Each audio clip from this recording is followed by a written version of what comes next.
लड़की। आपने कहा कि लड़का वहां होगा तो चल रखनी तो जाता नहीं था, रखनी है। में अगर लड़कियां हैं तो मार दिया जाता था, किस तरीके से वो करते थे ये काम? जी। आपने कहा ना कि नहीं, गर्भ वहाँ में पे पता डॉक्टर चल। ही पैसे लेके को कर देते हैं उनका काम। मतलब वहाँ पे इतना ज्यादा क्राइम नहीं माना जाता, वहाँ के लोग आवाज नहीं उठाते क्योंकि हर कोई जो डॉक्टर होता है ना वो भी समझो जाहिल ही होता है। हम्म। तो इसलिए वहां पे कोई क्राइम नहीं माना जाता। जहाँ जब तक मैं रही हूँ तब तक तो कोई क्राइम नहीं था, बच्चे का सब बताता। बड़े से बड़ा डॉक्टर बताता था कि हाँ लड़का है लड़की है आपकी कोख में, बट यहाँ ऐसा नहीं है। यहाँ बहुत बड़ा क्राइम माना जाता है। अच्छा, वहां और ये यहाँ के अगर हम हॉस्पिटल फैसिलिटी की बात करेंगे तो आपको क्या लगा, क्या महसूस हुआ? वहां पर चूंकि आपने 4 बार डिलीवरी कराई और यहाँ पहली बार हो रहा है, तो हॉस्पिटल की जो फैसिलिटी है वहां और यहाँ में क्या फर्क नजर आ रहा है आपको? बहुत बहुत अच्छी है यहाँ का। जिस हॉस्पिटल में मैं जाती हूँ, मैं नाम तो नहीं बता सकती, बट मैं नोएडा में ही जाती हूँ, बस बहुत ही अच्छा हॉस्पिटल है। और हजारों महिलाएं आती हैं वहां पे। और मतलब सब बात करती है भाई ये हॉस्पिटल अच्छा है, मुझसे भी मिलती हैं, मुझसे भी खुश होती हैं कि तुम हम्म। यहाँ पे आई हो। सब खुश होती हैं कि हाँ तुमने अच्छा किया, अपनी जिंदगी का स्टैंड लिया है, अपना फैसला लिया है। तो बहुत ही ज्यादा वो भी खुशी होती हैं। और हॉस्पिटल बहुत अच्छे, बहुत साफ सुथरे होते हैं, पूरी प्राइवेसी होती है वहां पे। हर तरह का सिस्टम बहुत अच्छा लगा मुझे, मेडिसिन से लेकर सब कुछ। कभी डर नहीं लगा कि दवाई लेनी चाहिए कि नहीं, क्योंकि पाकिस्तान में अक्सर डर लगता था कहीं गलत दवाई ना ले लें हम लोग। तो अच्छा, यहाँ पे ऐसा पाकिस्तान कभी में फील हाँ, नहीं। मतलब डॉक्टर जो दवा रिकमेंड करते थे वो लेते समय भी आप सोचती होंगी कि कहीं इससे ये गर्भ गिराने वाली तो दवा नहीं है, अगर उन्हें पता चल गया कि बेटी है तो क्या? नहीं ऐसा नहीं है। वोमिटिंग वगैरह की दवाई होती है, जैसे हेल्थ हेल्थ ठीक रहे, क्योंकि मुझे अक्सर चक्कर आते रहते हैं और वोमिटिंग होती रहती है, तो उसके लिए जाना पड़ता है। रेगुलर चेकअप भी कराती हूँ कि सब कुछ ओके है। मैं पाकिस्तान की बात कर रहा था कि पाकिस्तान में इस तरह का डर था आपको? नहीं वहां पे देखिए ना, कैसी भी दवाई खिला सकते हैं आप, ये ले लो ऐसे होगा, और हम्म। ये खाओगे तो बेटा पैदा होगा, ये खाओगे तो लड़की पैदा होगी। इस तरह की भी दवाइयां चलती है ना, इस तरह की कि दवाई आप है ये कि दवाई लोगे तो मुस्कुरा आपको रहे लड़की हैं से एपी लड़का सिंह होगा, जी। आप ये खाओगे तो लड़का। मतलब जी। पाकिस्तान कहाँ है, कहाँ, मतलब किस तरह की सोच, किस तरह की मानसिकता है एपी सिंह जी वहां पर, कि गर्भ में बेटी है तो गिराने की पहले से तैयारी हो जाती है एपी सिंह जी? हाँ हाँ हाँ हाँ, ज्यादातर यही चलता है। नहीं देखिए, बेटे के चक्कर आप में ही बेटियां पैदा आपने करते हैं। बहुत बड़ी बात ये कही है। और आप ऐसे वरिष्ठ देश के पत्रकार हैं, नामचीन पत्रकारों में आप प्रथम श्रेणी में आते हैं। और आपने वो मुकाम हासिल किया इंटरनेशनल लेवल पे।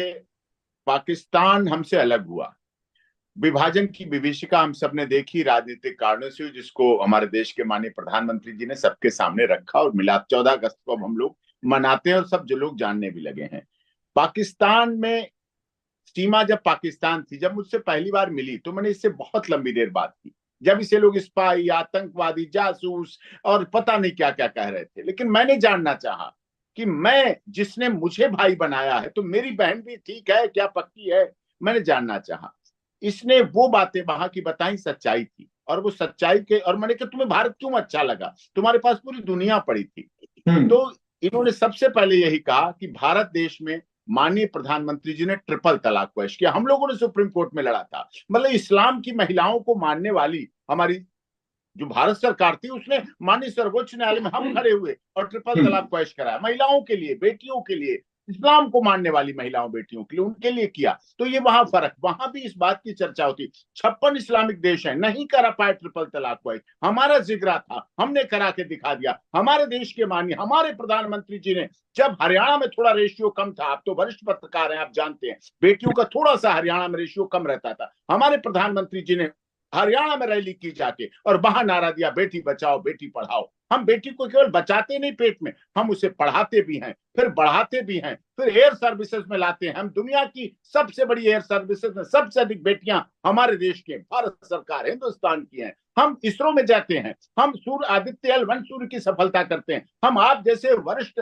पत्रकारों को बड़े चैनल में देखिए, सब सीनियर रिपोर्टर्स है महिलाएं, हमारी जज है महिलाएं, वकील है हमारी, इंजीनियर हैं। 30% आरक्षण दिया, किसने दिया? हमारी सरकार ने दिया संसद में, कि महिलाएं निर्णय करेंगी, अपने अपना चुनेंगी सब कुछ। हमारे देश की माननीय, देश की महामहिम राष्ट्रपति, नाम राष्ट्रपति है लेकिन वो महिला है, उड़ीसा से आई हुई हमारी एक आदिवासी समाज की नारी है। तो ये नारी प्रतिभा देवी सिंह पाटिल नहीं, हमारे देश की महामहिम राष्ट्रपति नहीं। हमारे प्रदेशों में कितनी माननीय मुख्यमंत्री हैं, कितनी गवर्नर हैं, कितनी न्यायाधीश हैं, कितनी आईएएस हैं, कितनी आईपीएस हैं, सब कुछ पूरी बुलंदी के साथ और रात्रि दिल्ली पुलिस में कितनी अधिकारी, अब हमारी सेना में कंधे से कंधा मिलाकर हमारी बेटियां खड़ी होती हैं और जाती हैं। तो ये जो पाकिस्तान में महिला को पैर की जूती समझा जाता है, घर के डस्टर समझा जाता है उसे, इसीलिए तो उसके साथ जितने बच्चे हो जाएं। अब अच्छा नहीं लगता मुझे कहते हुए अल्लाह ताला दे रहा है। अरे उस अल्लाह ताला दे रहा है, उस बेटी से भी तो पूछ लो, उस बहन से भी तो पूछ लो, उस माँ पत्नी से भी तो पूछ लो, जो लेने की क्षमता है कि नहीं है, उसकी शारीरिक क्षमता है नहीं, बौद्धिक क्षमता है, खिलाने की क्षमता है, पहनाने की क्षमता है, पढ़ाने की क्षमता है कि नहीं है, इस पर कोई चर्चा नहीं करता। इसीलिए वो पाकिस्तान रह जाता है और हम दुनिया के जगत गुरु बनने जा रहे हैं। और देश के सबसे लोग 56 देशों में सबसे अधिक सम्मान मुस्लिमिक कंट्रियों में किसको मिला? हमारे देश के प्रधानमंत्री जी को मिला, मोदी जी को मिला, ये है। और अभी आज अंतिम संस्कार हुआ मनमोहन सिंह जी का, उन्होंने भी कोई कसर नहीं छोड़ी देश के विकास के लिए। भारत का एक गौरव है, भारत का इतिहास है। इंदिरा गांधी इस देश की प्रधानमंत्री रही है, महिला बेटी, वो भी जवाहरलाल नेहरू जी की बेटी थी। तो ये गौरव था हमारा देश का। इसी बीच एक सवाल एक दर्शक का था, हमारे पास आया था कि जो केस की स्थिति है सीमा की, वो इस समय कहां पर है, किस स्टेज पर है? बताया ये भी जा रहा था कि हैदर ने भी एक कंप्लेन जो थी वो फाइल की थी, क्या स्टेटस है उसका? देखिए, उन्होंने खुंदक, गुस्सा, भड़ास जिसे कहते हैं, उसमें केस लगाए, केस फाइल किए, चल रहे हैं, हमारी तरफ से भी चल रहे हैं।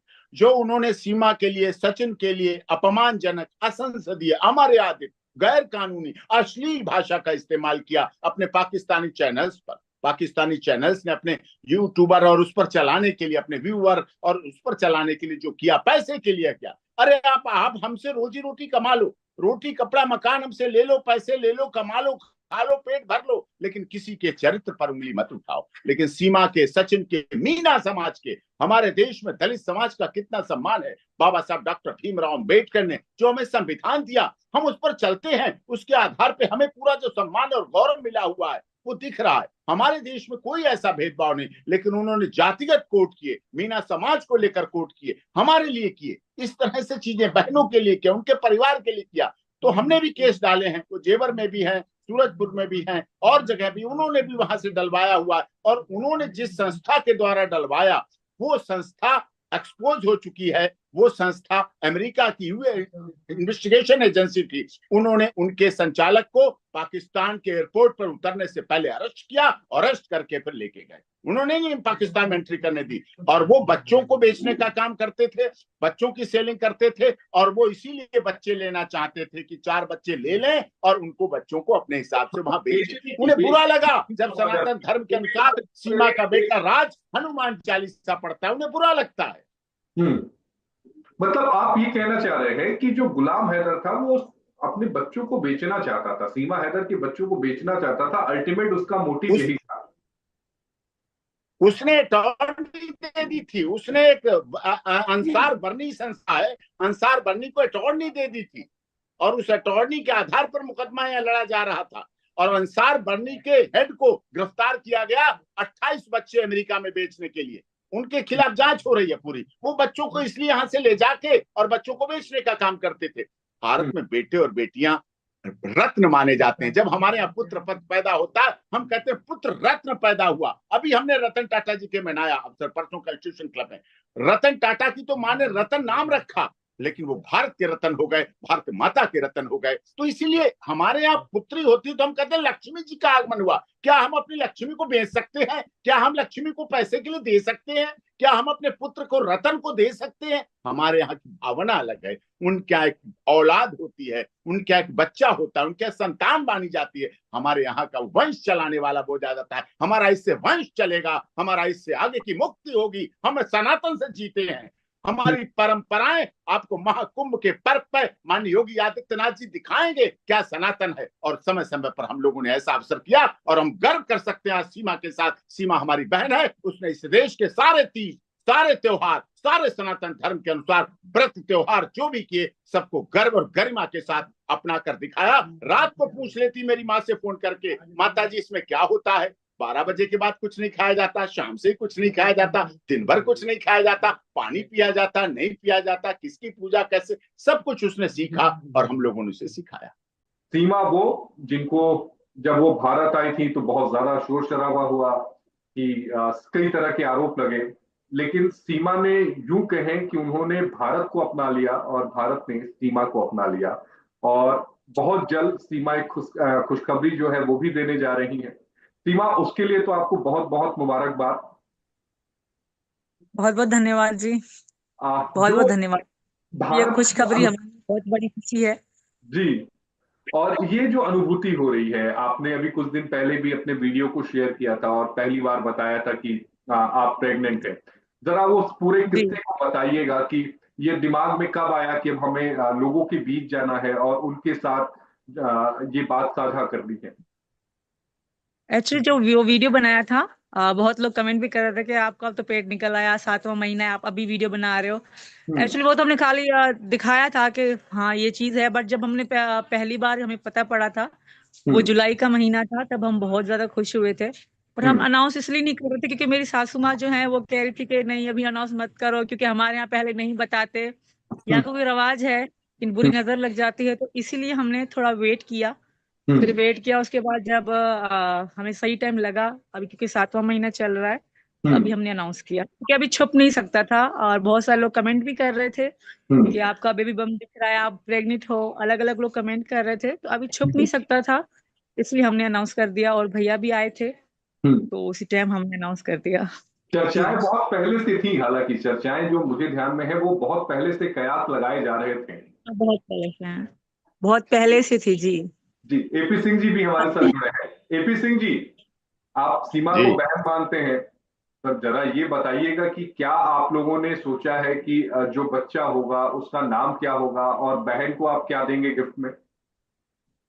नहीं, अभी तो पहले हमारे सनातन धर्म में गोद भराई की रस्म होती है, जो 7 महीने या 9 महीने, दो दो में होती है। जी।